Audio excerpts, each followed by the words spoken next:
O Senhor esteja convosco. Ele está no meio de nós. Proclamação do Evangelho de Jesus Cristo, segundo Mateus. Glória a vós, Senhor.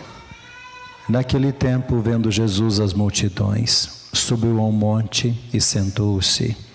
Os discípulos aproximaram-se e Jesus começou a ensiná-los. Bem-aventurados os pobres em espírito, porque deles é o reino dos céus.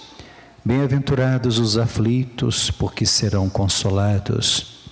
Bem-aventurados os mansos, porque possuirão a terra. Bem-aventurados os que têm fome e sede de justiça, porque serão saciados. Bem-aventurados os misericordiosos, porque alcançarão misericórdia. Bem-aventurados os puros de coração, porque verão a Deus.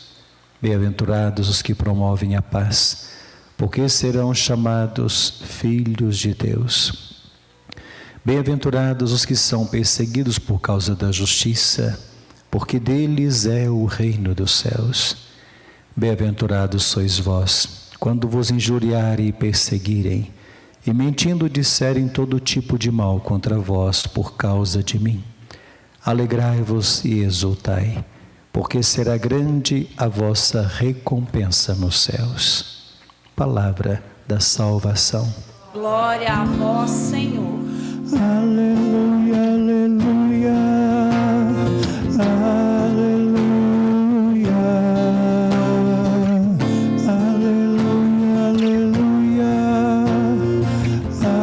aleluia.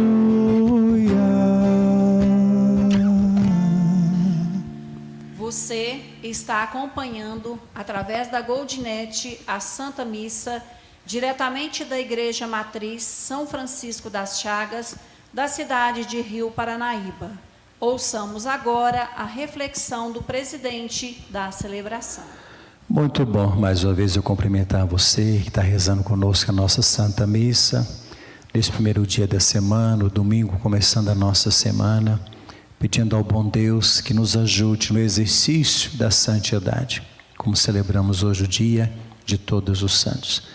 Na verdade, esse dia é celebrado sempre no dia 1º de novembro. Mas como deu no meio de semana, vocês viram que foi na segunda-feira, e aí a igreja sempre transfere para o domingo próximo, para que os fiéis tenham oportunidade maior de celebrar e participar da Santa Missa. Cumprimentar você que está em casa agora, também em sintonia, onde se encontre, pelas mídias sociais, rezando conosco também a nossa Santa Missa. Como o dia 1º de novembro deu na segunda, aí no próximo domingo, que é hoje, nós celebramos então a festa de todos os santos e santas de Deus. É tão bonito, nós temos 3 dimensões da igreja. A igreja militante, somos nós. Lembra militar, lembra marcha, caminho. A igreja militante, somos nós, ainda que nessa luta. Temos a igreja padecente, que é aqueles que se encontram em estado purgatório, que é a doutrina da igreja. E ainda, se nós formos para o purgatório, está bom demais, porque de lá só tem saída para o céu, não pode ir para outro lugar, senão o bicho pega. Ó. A igreja militante, nós que caminhamos, a igreja padecente e a igreja triunfante, que isso que é os santos e santas, nós estamos celebrando hoje, são as 3 dimensões da igreja. Ó, militante, padecente e triunfante. E hoje a igreja militante, somos nós, estamos reverenciando a igreja triunfante, aqueles que já estão no céu. A igreja nunca disse que tem alguém no inferno, mas ela tem autoridade para dizer que tem gente no céu. E ver a proposta de Jesus. Acreditaram nele, estão lá juntinho de Nossa Senhora, de todos os santos lá e de Jesus, intercedendo a Deus por nós. É a festa de todos os santos. Por que nós celebramos? Olha, bonito, por 2 motivos. Por que a igreja nos propõe a festa de todos os santos? Primeiro, porque nós temos que admirar esse povo. Meu Deus, são dignos realmente de honra, de veneração, de elogios da nossa parte. Aqueles que derramaram sangue, morreram mártires, e aqueles que tiveram o martírio lento do dia a dia, na luta diária, mas que apostaram tudo em Deus e deu certo, estão lá no céu. Então o primeiro motivo de celebrar os santos é que nós veneramos, honramos, louvamos e agradecemos a Deus essas pessoas tão boas que estão lá no céu juntinho de Deus. É isso que nós é o primeiro motivo de celebrarmos. E não esquecer que só é santo lá no céu quem foi aqui, que não adianta não. Em tempos idos, vocês viram, quando a pessoa morria, nossa, todo mundo virava santo e santa. Hoje que esse discurso, ainda bem que foi superado. Nós sabemos que não funciona bem assim. Só é santo no céu quem foi santo aqui. A igreja reconhece, então, aqueles que viveram as virtudes heróicas, o segmento e a proposta de Jesus. O segundo motivo de celebrarmos os santos, porque eles nos questionam também. Ou seja, nos desafiam a viver a santidade. Como se ele dissesse assim: se deu certo comigo, por que não pode dar certo para você também? É isso que estão dizendo. Se eles foram fiéis à proposta de Jesus, por que também nós não podemos fazer um esforço e ser um pouquinho melhores todos os dias? Primeiro motivo, reconhecimento daqueles que já estão no céu, nossos elogios, nossa veneração. E o segundo motivo, porque nos desafiam também a viver a nossa santidade. Pelo batismo somos chamados a viver a santidade também. Vejam que quem são eles? São aqueles que apostaram tudo em Deus. Mesmo nas fragilidades do mundo, nas dificuldades, acreditaram que podia dar certo e apostar o seu nada no tudo que é Deus. Esses são os santos. E tem muita gente no nosso meio que é santo também. Nós honramos hoje não só os que estão nos altares, aqueles que foram reconhecidos pela igreja, mas tem muita gente boa no nosso meio ainda. É porque infelizmente vocês viram que só a tristeza e as tragédias que dão ibope por aí.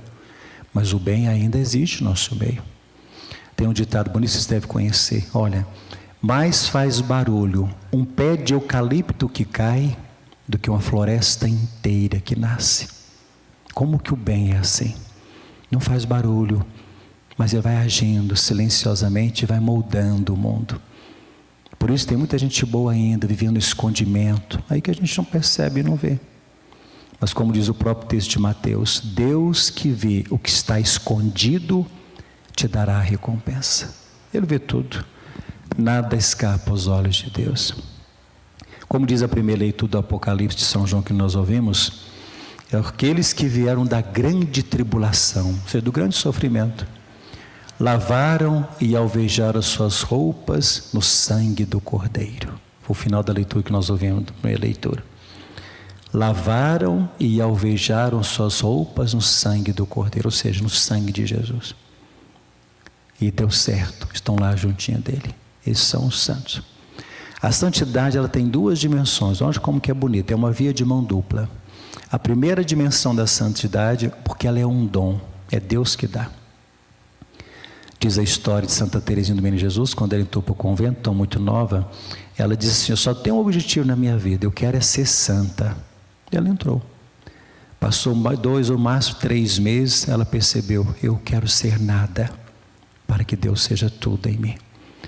E ela entendeu que a santidade não era fruto e nem seria fruto do esforço pessoal dela, mas era fruto do seu esvaziamento, para que Deus pudesse agir nela. Olha como é bonito. Por isso que a santidade, a primeira dimensão, é um dom que Deus dá. É de graça. Deus que suscita no coração o desejo de procurar sempre ser melhor. E a segunda dimensão, já é que Deus que age, tem que ter coração aberto para isso, senão não acontece. Se Deus toca o coração, em contrapartida, nós temos que abrir o coração para que Deus possa agir. Então a santidade é essa via de mão dupla. Deus estende a mão e eu estendo a minha, e vamos nesse processo de amadurecimento em busca da santidade. Onde que é o céu, Padre? Onde é que esse povo está? O céu não é lugar. Porque se for lugar, já está tudo cheio, como é que nós vamos caber lá? Mas tanta gente já morreu, está lá no céu. E tem muita gente, de acordo com a leitura que nós ouvimos do Apocalipse também. E não é um lugar físico, é um estado. Vou explicar que você vai entender. A pessoa fala assim: Padre, lá em casa está tão bom, graças a Deus. O marido é amoroso, todo mundo, meus filhos, tudo encaminhadinho na vida. A casa não tem goteiro, nós vamos comprar até um carrinho agora. Lá em casa está um céu. Não fala? Veja que é um estilo de vida, um estado que está se vivendo. ou a família como um todo. O céu é onde Deus está. E onde Deus está, tem paz, tem fraternidade, tem perdão, tem diálogo, tem respeito, por aí fora. O céu é um estado, bem como contrata também o inferno. Embora a gente escute um pouco mais isso nos tempos atuais. Pai do céu, é dívida que não acaba mais. E doença que chega. E problema com o marido, os filhos cabeceados. Não, lá em cá está um inferno, Deus me perdoe. Viu? Então o céu e o inferno é um estado. Mas como que é esse estado, padre? Não sei, nós não sabemos, tem que esperar.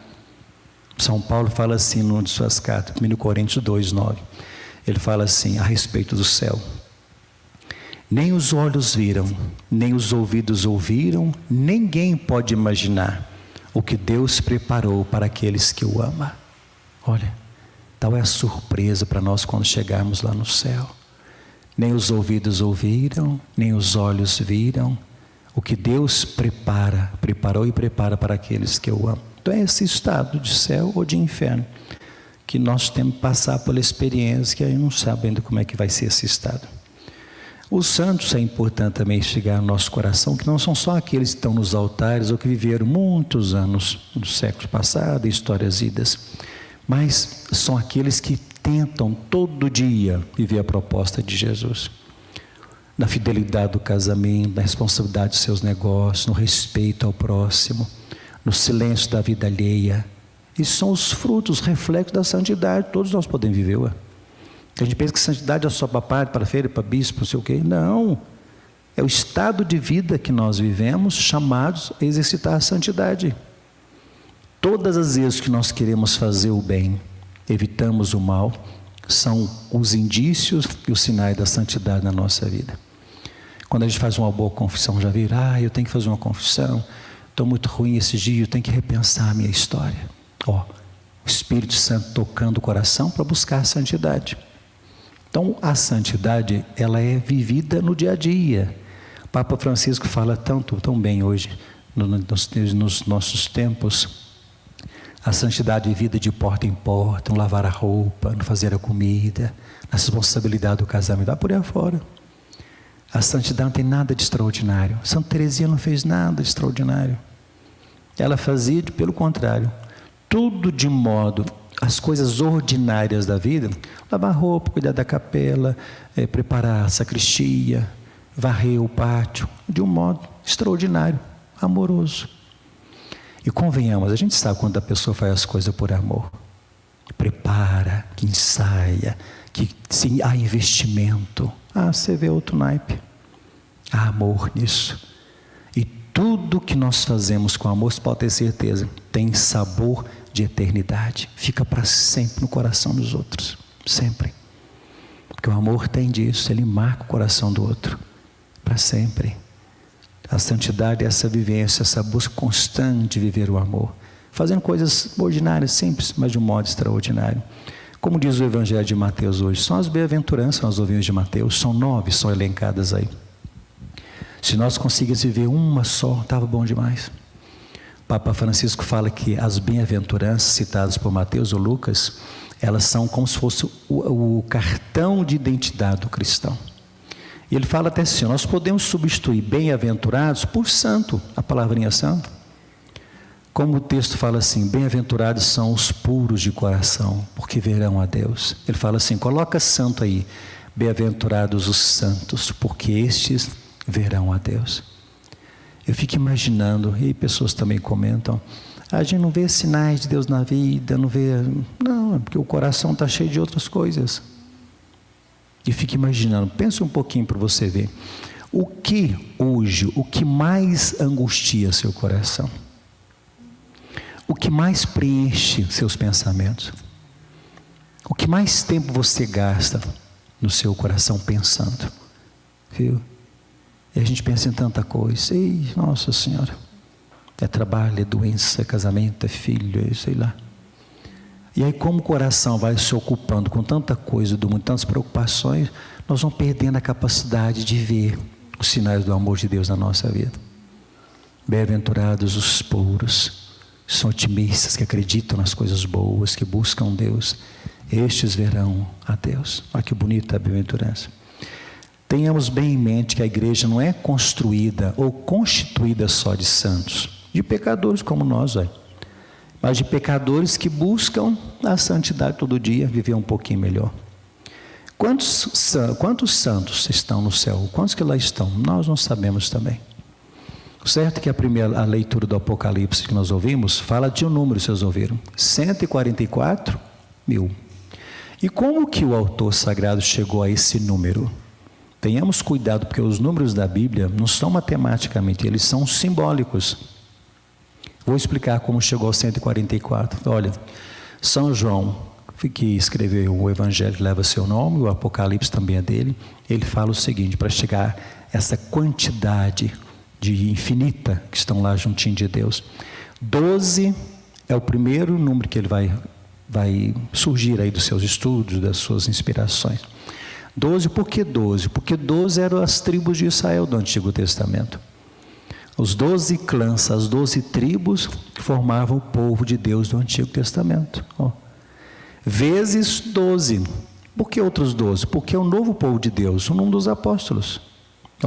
12 do Antigo Testamento, vezes 12 do Novo Testamento, 144.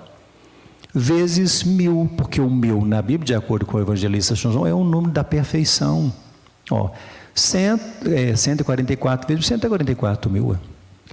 Para dizer que o céu está aberto para todo mundo. A santidade é um projeto que é vivido no coração de todos e que Deus espera a todos nós de braços abertos no céu.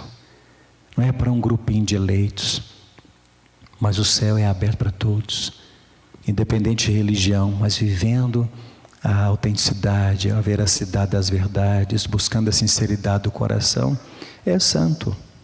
Eu termino, olha que expressão mais linda, dizendo aqui o autor. A santidade, por fim, não é algo que se sente no peito, e nem postura de corpo. A gente pode pensar que é isso.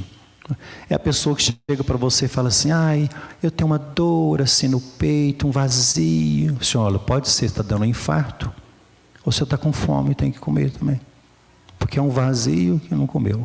Uma dor no peito, vai dar um piripaque e ainda morre, aí tem que ir para o hospital. Não tem nada de santidade isso. Santidade não é sentimento do peito, nem postura de corpo. Olha que bonito, o autor define santidade, ela mora no coração. E mais do que isso, santidade que mora no coração e se expressa através das mãos. Olha que coisa mais linda. Traduzindo, a fé que eu tenho, a santidade que eu busco, tem que ser traduzida em gestos de partilha, de perdão, de reconciliação, etc. Hoje nós estamos cansados de saber que nem sempre a gente pratica. Isso é santidade. Não é um sentimento, talvez aéreo, vazio no peito, uma postura de corpo, um pescoço largo. Não. Santidade mora no coração. Se traduz nos gestos, nas mãos, quando é solidário e se estende para os outros. Eu termino pedindo aos nossos santos de devoção, aqueles que você gosta e reza por eles, a intercessão deles, que eles olhem por nós. A gente quer fazer o bem, mas nem sempre a gente dá conta. Como diz São Paulo, Senhor, eu não faço o bem que quero, quando vê estou fazendo o mal. A gente é desse jeito. Pensei que eu estava ajudando a pessoa, falei uma palavra, de repente a pessoa interpretou errada, magoou, a pessoa virou a cara. Viu? Não faço o bem que eu quero, acabo fazendo o mal que eu não desejo. Então nós vamos pedir aos santos juntinhos lá de Deus, que eles orem por nós, interceda a Deus por nós, e nos ajude nessa missão aí dessa igreja militante que caminha, e quem sabe um dia a gente se vê lá, se encontra lá no céu juntinho de Deus. Amém. Creio em Deus.